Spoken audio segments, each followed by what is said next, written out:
I make $72,000 a month. When my son told me his future in-laws wanted to meet me at their exclusive restaurant in Yorkville, I showed up in my old flannel shirt and work boots. They had no idea who I really was, and that was exactly the point. Let me back up. My name doesn't matter much to this story, but who I am does. I'm 63 years old, a Vietnamese immigrant who came to Canada in 1982 with nothing but a fourth-grade education and $200 sewn into my jacket lining. I started on the factory floor of a medical device manufacturer in Mississauga, sweeping floors and learning English from my co-workers during lunch breaks. 41 years later, I'm the vice president of engineering for the same company, now a Fortune 500 subsidiary with operations across North America. But you wouldn't know any of that by looking at me. I live in a modest two-bedroom apartment in North York, the same one I bought in 1991 when I got my first promotion to line supervisor. I drive a 2008 Honda Civic with a dent in the rear bumper that I've never bothered to fix.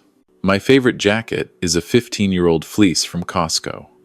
I shop at No Frills, cut my own hair, and my idea of a splurge is the occasional faux from my favorite spot on Spadina. People ask me why I live like this when I could afford so much more. The answer is simple. I don't need more. What I need, I have. The rest sits in investments. In my son's education fund that I never had to touch because he got scholarships. In donations to the refugee center that helped me when I first arrived. In the quiet security of knowing I'll never be poor again. My son, Ethan, is 28. He knows exactly how much I make since he was old enough to understand tax returns, but he's never told a soul. Not his friends, not his colleagues, not even the woman he's been dating for 2 years. It's not shame, it's respect. He understands that I worked for this money with my hands and my mind, and I don't owe anyone an explanation for how I choose to live. Ethan's a physiotherapist at a sports medicine clinic in Markham. He makes a decent living, enough to rent a nice condo and save for his future. He's a good kid, kind, humble, works hard. I'm proud of him not because of what he earns, but because of who he is. 3 months ago, he told me he was going to propose to his girlfriend, Sophie. I'd met her a handful of times. Smart woman, marketing manager at a pharmaceutical company, seemed genuinely kind. I liked her. But I'd never met her family. They want to have dinner, Ethan said one evening, sitting at my small kitchen table while I made us tea. All of us. Mom and Dad Beaumont insist on it. Beaumont? I raised an eyebrow. Sophie's last name. Her parents own 3 restaurants, 2 in Yorkville, 1 in Oakville. Pretty successful. The Yorkville flagship is called Le Jardin. He paused. They want to host us there. Mom's idea. She says it's tradition to meet at their restaurant. Something in his tone made me look up from the kettle. What aren't you telling me? Ethan sighed, running his hand through his hair. Sophie warned me that her mom can be particular about impressions, status, that sort of thing. He met my eyes. She's worried about how they'll react to you. To me? I laughed. What's wrong with me? Nothing's wrong with you, Dad. That's the point. But he gestured around my apartment, the worn furniture, the linoleum floor, the old TV. They're going to judge. Sophie knows it. She's already stressed about it. I poured the tea slowly, thinking. I dealt with judgment my entire life. The accented English, the Vietnamese name on my resume, the factory workers' hands that never quite looked clean, no matter how hard I scrubbed. I'd learned to let it roll off my back. But this was different. This was my son's future family. What does Sophie think of me? I asked. She loves you, thinks you're brilliant, kind, inspiring. She doesn't care about any of this. He waved his hand. But her parents, they have expectations. I sat down across from him, sliding his tea over. And you? What do you want to do? Ethan was quiet for a long moment. Then he said something that surprised me. I want to test them. Test them? Yeah. He looked up, and I saw a familiar determination in his eyes, the same look I must have had when I decided to leave everything I knew and come to Canada. Sophie and I are going to spend our lives together. I need to know if her parents will accept you, accept us as we actually are, not some dressed-up version for their approval. That's a risky test, son. What if they fail? Then Sophie and I will deal with it together. But I'd rather know now than pretend for years. He leaned forward. Here's what I'm thinking. You show up as yourself, your real self. Old Civic, work clothes, the whole thing. If they can't respect you as you are knowing nothing else, then they don't deserve to know the rest. I should have said no. Should have told him that embarrassing ourselves at their fancy restaurant would only make things harder. But something in his reasoning made sense. If these people were going to judge a man by his clothes and his car, what kind of family were we marrying into? You're sure about this? I asked. I'm sure. And Dad? He grinned. I kind of want to see the look on Richard's face when he finds out who you really are. That's how I found myself, 3 weeks later, pulling into the valet parking area of Le Jardin in my dented Civic, wearing the same flannel shirt and levis I'd worn to check on a manufacturing issue that morning, my old work boots still on my feet. The valet, a young man in a crisp vest, stared at my car like I'd brought a farm animal. Sir, this is valet parking for restaurant guests, he said carefully. I know. I'm meeting the Beaumonts. Family dinner. I handed him the keys. He took them with 2 fingers, looking uncertain. Of course, sir. Enjoy your evening. I walked into Le Jardin and immediately felt out of place. The restaurant was all white tablecloths, crystal glasses, and soft lighting. A harpist played in the corner. The host wore a suit that probably cost more than my monthly rent. Reservation? He asked, his eyes scanning my outfit with barely concealed distaste. Beaumont party. I'm the groom's father. His expression shifted to professional courtesy, though I could see the judgment still there. Of course. Right this way. The Beaumonts were already seated at a table near the window prime location. Naturally, Richard Beaumont stood as I approached, and I sized him up immediately. Mid-60s, silver hair perfectly styled, tailored suit even for a casual family dinner, Rolex on his wrist. His wife, Patricia, was equally polished, elegant dress, pearls, the kind of grooming that takes hours and costs hundreds. Sophie sat next to Ethan, looking anxious. Ethan gave me a subtle nod. You must be Ethan's father, Richard said, extending his hand. His grip was firm but brief, and I noticed him glance at my calloused palms. Richard Beaumont, this is my wife, Patricia. Pleasure to meet you both, I said, sitting down in the empty chair. Patricia's smile was tight. We're so glad you could join us. Sophie's told us so much about Ethan. A pause. She's mentioned you as well. All good things, I hope. Of course. Her eyes drifted to my flannel shirt. We weren't sure about the dress code. I hope you didn't feel pressured to dress up. We know not everyone is comfortable in formal settings. There it was, the first cut, delivered with a smile. I'm comfortable anywhere, I said easily. This is what I wore to work today. Didn't have time to go home and change. Oh? What is it you do? Richard asked, signaling a waiter for drinks. I work in manufacturing. Medical devices. Assembly line? Patricia asked, that same tight smile. I'm involved in the production process. Yes. It wasn't a lie. I was very involved in the production process. I oversaw all of it. But I let them make their assumptions. The waiter arrived, and Richard ordered a bottle of wine without asking what anyone wanted.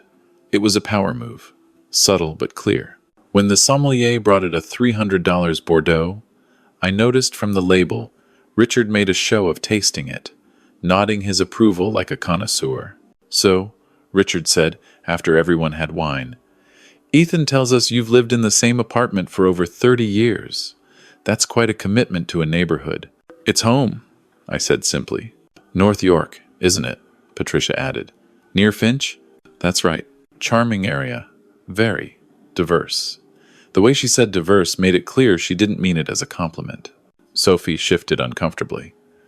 The area is actually really nice, Mom. Lots of great communities, amazing food. I'm sure it is, darling. Patricia cut her off gently. Different strokes for different folks. She turned to me. And you're originally from Vietnam, Ethan mentioned. I came here in 1982. How wonderful. The Vietnamese community in Toronto is quite established now, isn't it? I imagine you must feel right at home. Ethan's jaw tightened. I put my hand on his knee under the table, a signal to stay calm. The dinner continued like this, each question a needle wrapped in politeness. What car did I drive? Where did I shop? Had I ever traveled? Each answer I gave the old Civic. No frills, just one trip back to Vietnam in 40 years seemed to confirm something for them. Then Richard's business partner arrived. Ah, Marcus. Richard stood, shaking hands with a man in his 50s, wearing an expensive suit and gold cufflinks. Perfect timing.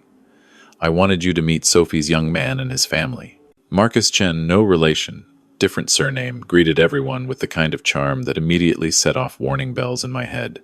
Too smooth, too practiced. I'd met men like him before in the corporate world, usually right before an audit.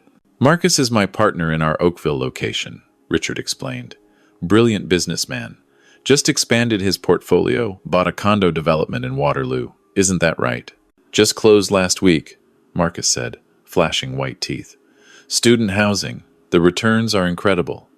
He looked at me. Are you in real estate as well? No, I work in manufacturing. Ah, his interest visibly waned. Well, different paths for different people. The important thing is steady employment.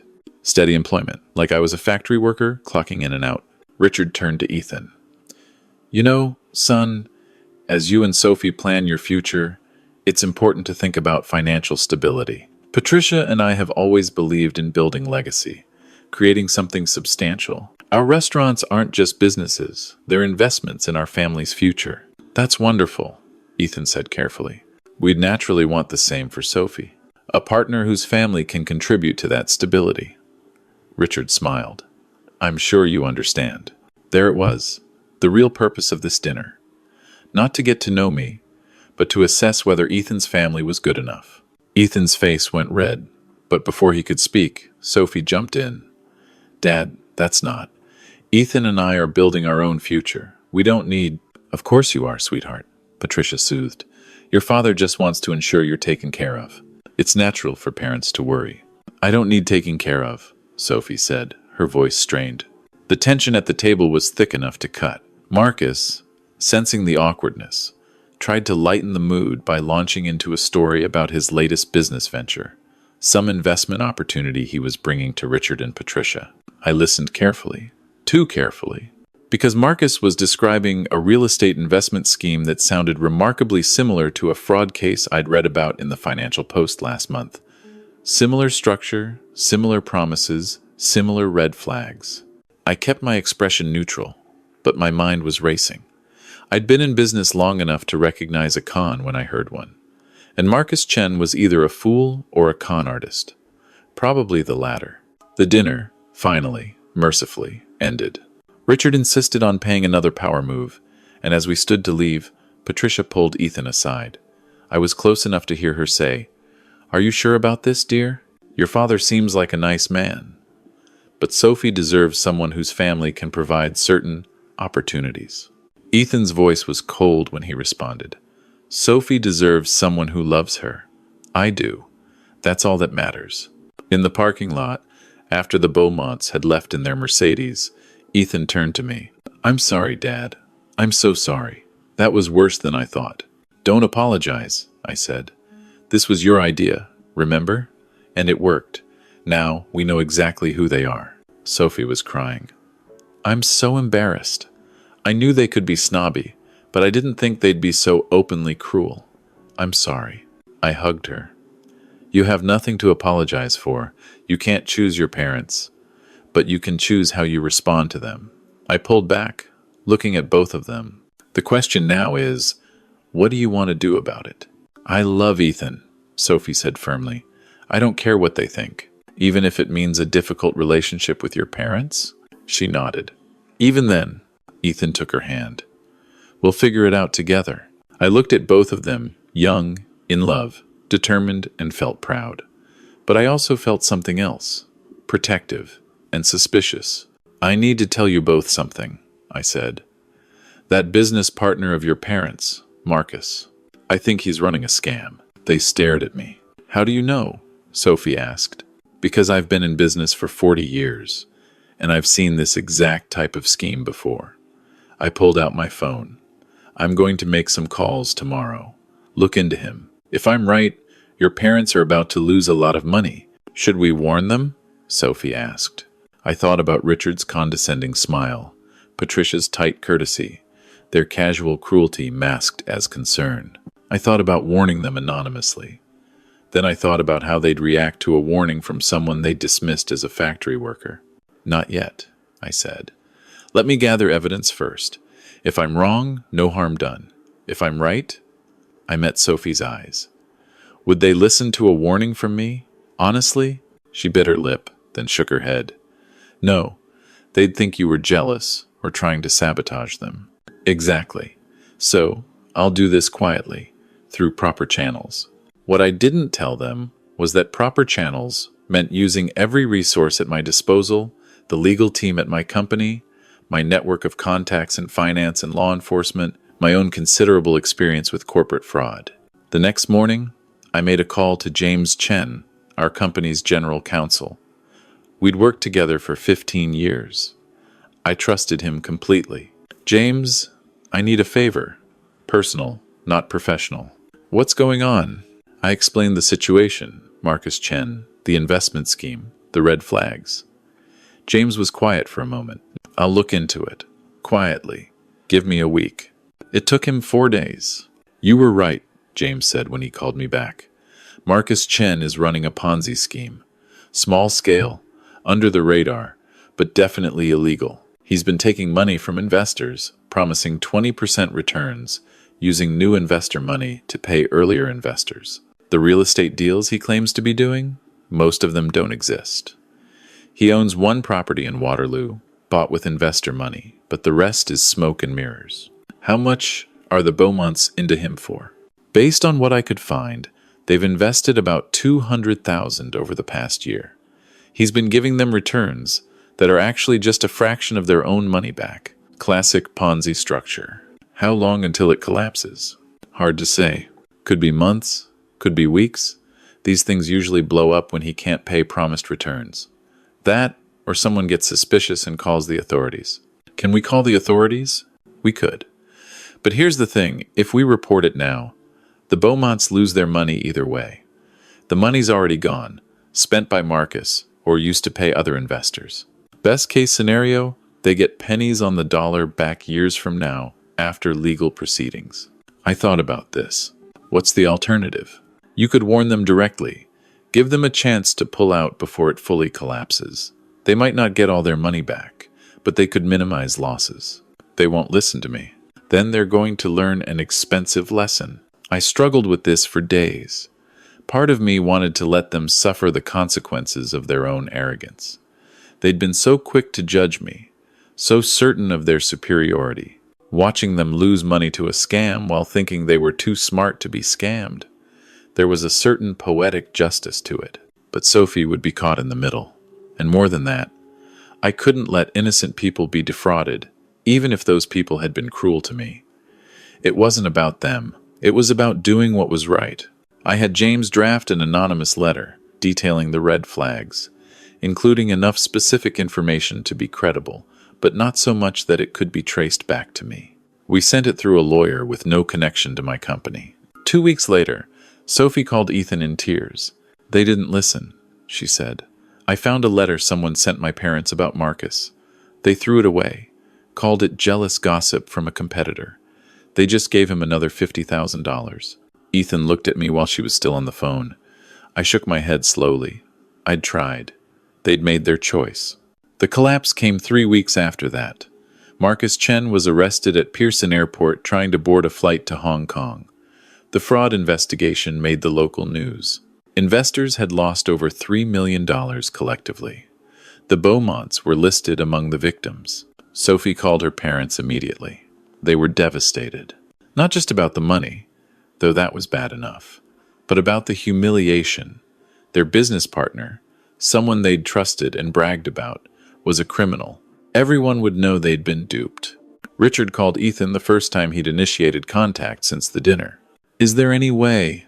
He paused, pride clearly choking him. Sophie mentioned your father works in corporate sector, does he? Might he know anyone who could help? A lawyer, maybe? Someone who handles this sort of thing? Ethan, to his credit, didn't gloat. I'll ask him. He looked at me with the question in his eyes. Set up a meeting, I said. Their house, not a restaurant. Just the four of us, me, you, Sophie, and her parents. Tell them I might be able to help.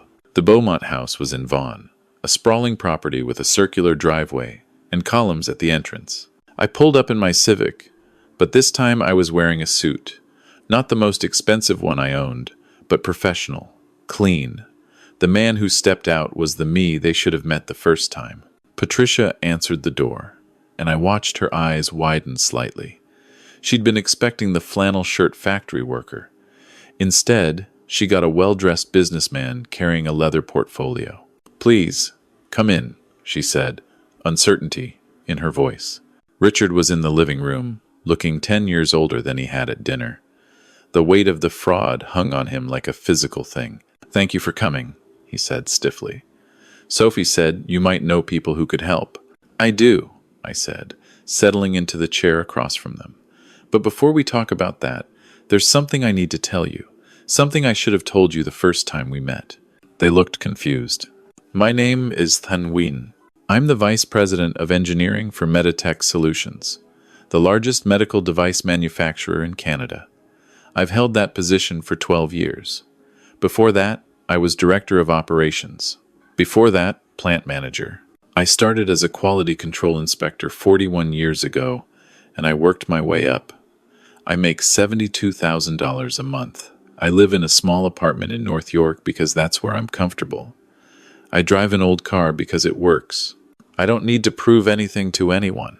The silence in the room was deafening. Patricia's face went through several shades of red.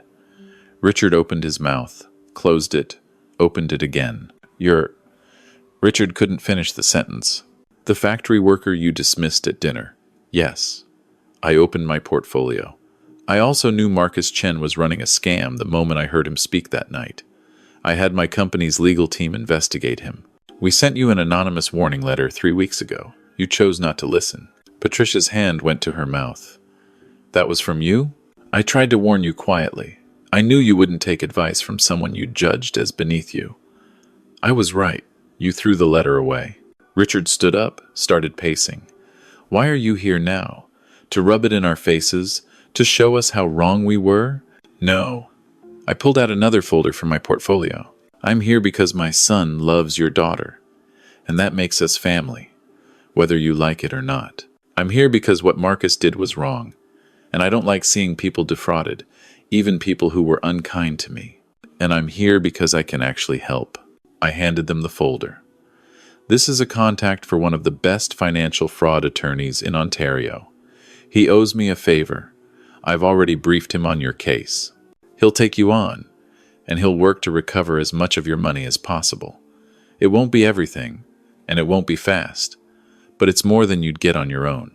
Patricia was crying now, quiet tears of shame and relief. I also put you in touch with the lead investigator on Marcus's case. Cooperating fully with the investigation will help your recovery prospects. I stood up. That's all I can do for you. The rest is up to you. Wait, Richard said. Why? After how we treated you, why would you help us? I looked at him for a long moment. Because that's what family does, even when they've been hurt, even when they don't deserve it. I paused.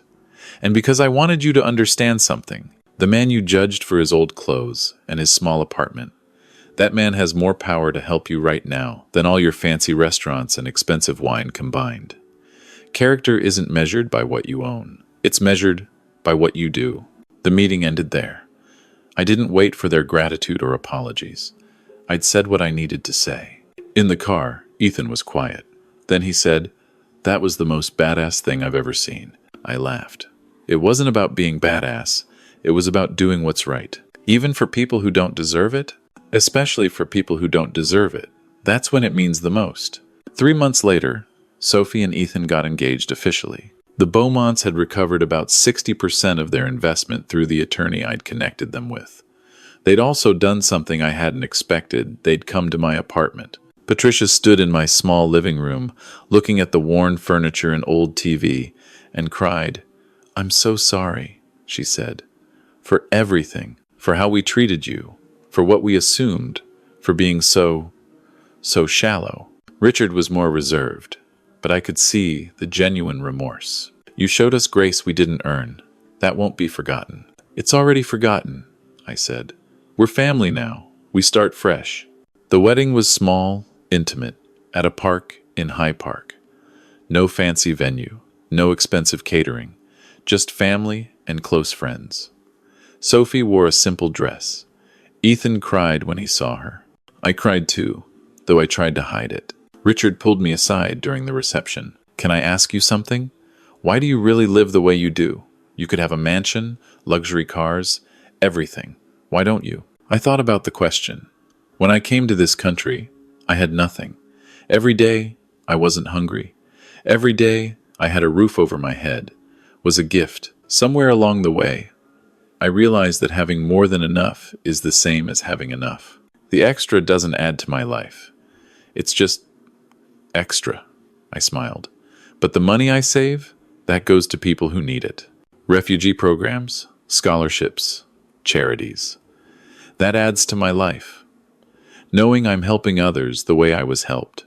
Richard nodded slowly. We've been thinking about that. About what really matters. This thing with Marcus. Losing the money. It wasn't really about the money. It was about realizing we'd been measuring everything wrong. Success, worth, value. All of it. It's never too late to measure differently. And you know what? They did. The Beaumonts sold their Vaughan house, moved into something smaller.